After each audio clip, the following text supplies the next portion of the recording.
So there's this verb game, and a lot of people get tagged in it. I didn't get tagged, but I thought it would be fun to do it anyway. It works by you putting your quotations first, and then putting your name, and then putting certain verbs, and then end quote. And you see what you get. So, my name is Rain, if most of you didn't know.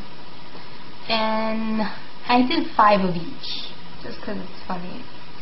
And if you notice, a lot of mine that came up were like perverted, so excuse my language. I didn't make these up.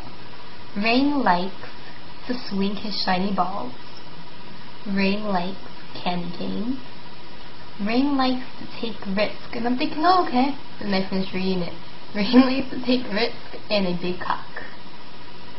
Rain likes it hardcore. Rain likes pain. Rain smells